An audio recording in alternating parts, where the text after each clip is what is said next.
Doctor हमें proper guide कर रहे हैं। और सेकंड चीज थी, यहाँ मुझे डॉक्टर से डायरेक्ट मिलने को मिला, जो बाकी क्लिनिक्स में उनके कंसल्टेंट्स है जो डील करते हैं, जो एकदम सिंपल भाषा में हमें बताना चाहते हैं, जो एज अ पूरा डीप में नहीं होता है और कुछ क्वेश्चंस ऐसे होते हैं कि जो डॉक्टर ही आंसर कर सकते हैं। तो मुझे यहाँ पे वही चीज डिफरेंस लगी। जो भी लोग मेरा जैसे बाल्डनेस का जिनको इश्यू है, जिनका भी हेयर फॉल हो रहा है, वो यहाँ पे विजिट करिए, डॉक्टर से मिलिए और अपना प्लान करिए, हेयर ट्रांसप्लांट प्लान करिए। This is the best clinic. मैंने बहुत सारा सर्च करने के बाद इस क्लिनिक में हेयर ट्रांसप्लांट किया है। So thank you, hair free and hair grow.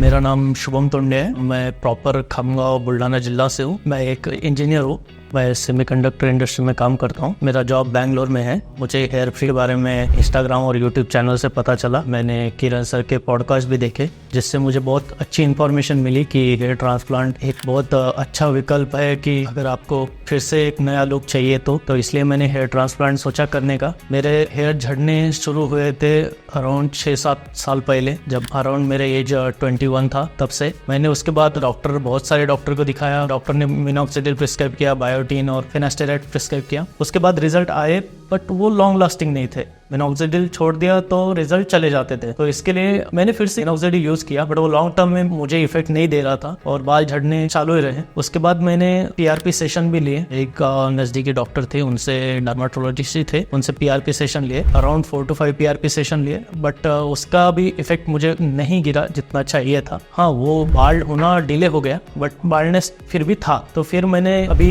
Last 6-7 महीने से कुछ भी नहीं लगाया है, ना मिनॉक्सिडिल लिए। मैंने देखा कि कितना मेरा नेचुरल हेयर फॉल होता है। एक नेचुरल हेयर फॉल होने के बाद मैंने देखा कि 10-15 हेयर्स चले जाते हैं मेरे दिन के। तो वो मुझे एज अ नॉर्मल लगा। और उसके बाद मैंने 6 महीने देखने के बाद मुझे लगा कि अभी एक टाइम है कि मैं डॉक्टर से कंसल्ट करूं, क्योंकि हेयर फिर से लाने के लिए एक ही ऑप्शन है, हेयर ट्रांसप्लांट। सिर्फ अगर आपको सिर्फ होल्ड करने हैं, हेयर डिले करना है, तो मिनॉक्सिडिल और पीआरपी सेशन है। तो इसके लिए मैंने बहुत सारे क्लिनिक देखे पुणे के। इवन मैंने आउटसाइड मुंबई और नासिक के भी देखे। तो मैंने पुणे में बहुत सारे क्लिनिक को विजिट करने के बाद मुझे एक अच्छा लगा। किरण सर के साथ मैंने कांटेक्ट किया, उनके साथ कंसल्ट किया। कंसल्ट करने के बाद सर ने मुझे प्रॉपर एक्सप्लेन किया। ट्राइकोस्कोपी के साथ मुझे बताया कि आपका डोनर एरिया अच्छा है कि नहीं है। मुझे बताया कि आप सेफ हो कि नहीं हेयर ट्रांसप्लांट के लिए। मैंने जब पूरा खुद भी स्टडी किया कि हेयर ट्रांसप्लांट कैसे होता है, क्या होता है, स्लिट करने के लिए कैसे यूज होता है, तो वो सब मैंने वीडियो के थ्रू और यूट्यूब के थ्रू जाना। उसके बाद मुझे अच्छा लगा, किरण सर ने पूरा बताया, यहाँ पे भी बताया कि इम्प्लांटर क्या है और कैसे टेक्निक यूज हम करते हैं। और लाइव भी मैंने देखा हेयर ट्रांसप्लांट होते हुए, उन्होंने मुझे चांस दिया। उसके बाद भी मुझे थोड़ा सा लग रहा था डर कि कैसे होता है, क्या होता है, इसलिए मैंने फिर से कंसल्ट किया किरण सर के साथ। तब भी उन्होंने मुझे बहुत सारा अच्छा टाइम दिया और उसके बाद मैंने एक डिसीजन लिया कि नहीं, मैं अभी कर सकता हूँ। और उन्होंने मुझे 4000+ ग्राफ्ट्स का सजेशन दिया है। मेरा फ्रंट और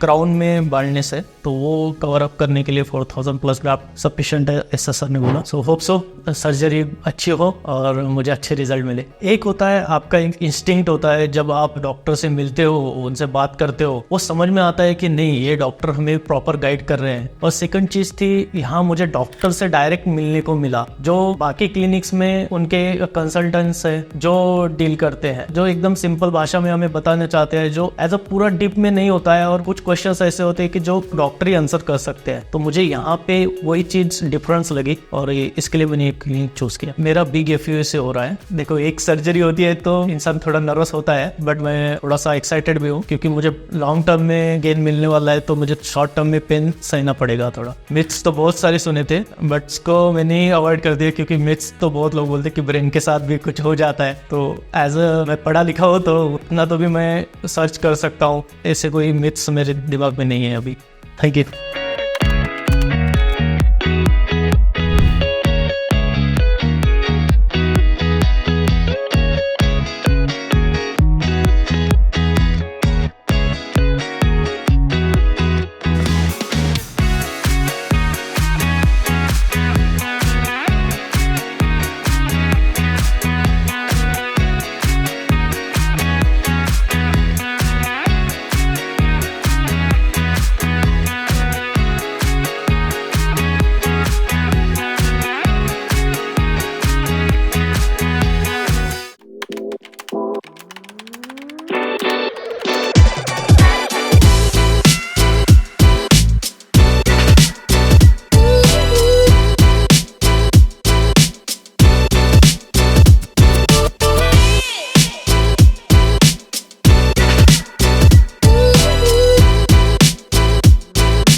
पे मैंने hair free and hair grow में ट्रांसप्लांट के प्लान किया था और अभी 2 दिन के बाद मेरा पूरा ट्रांसप्लांट हो गया है। अराउंड 4000 प्लस ग्राफ्ट लगे। मेरा हेयर ट्रांसप्लांट अंडर किरण सर हुआ है। मुझे अच्छा एक्सपीरियंस था। ये पूरी प्रोसीजर में सिर्फ पेन जब एनेस्थेशिया देते हैं और जो ब्लॉक एनेस्थेशिया रहता है तभी पेन होता है, तभी आपको लगता है थोड़ी सी जैसे आप इंजेक्शन लेते हो उतना ही पेन होता है और उसके बाद तो आपको समझ में नहीं आता है। आपको लगता है कि सिर्फ कुछ अगर आपके ईयर को सर का हाथ लग गया तो समझ में आता है कि यहाँ पे है कुछ, बाकी कुछ भी पेन होता नहीं है। तो पूरी प्रोसीजर स्मूथलेसली होती है। फर्स्ट एक्सट्रैक्शन होता है, मतलब छोटे छोटे ड्रिल करके आपके हेयर एक्सट्रैक्ट कर लिए जाते हैं। उसको एट ए टाइम सेग्रीगेट करने के लिए 2 टेक्नीशियन होते हैं, वो सेग्रीगेट करते हैं, उनको बाउल्स में डिफ्रेंशिएट कर देते हैं। 1 हेयर फॉलिकल है कि 2 है कि 3 है। थोड़ा ब्रेक मिल जाता है आपको। ब्रेक्स की ऐसे कोई चिंता नहीं। यहाँ पे आपको थोड़ा सा एडजस्ट होना है, पानी पीना है या वॉशरूम जाना है तो आपके कोऑपरेट करते हैं सभी। उसके बाद स्लिट मेकिंग प्रोसीजर होती है। स्लिट मेकिंग में डॉक्टर किरण सर थे, वो आपको अच्छे से बताते हैं कि अभी स्लिट मेकिंग प्रोसीजर चालू होने वाली है और स्लिट मेकिंग के लिए ज्यादा टाइम नहीं लगता है, बट स्लिट मेकिंग एक बहुत क्रूशियल स्टेप है। उसके बाद आपको लंच सर्व किया जाता है। लंच के बाद क्राफ्ट इम्प्लांटेशन चालू हो जाता है जो टेक्नीशियंस करते हैं और वो भी बहुत प्रिसाइजली करते हैं और टाइम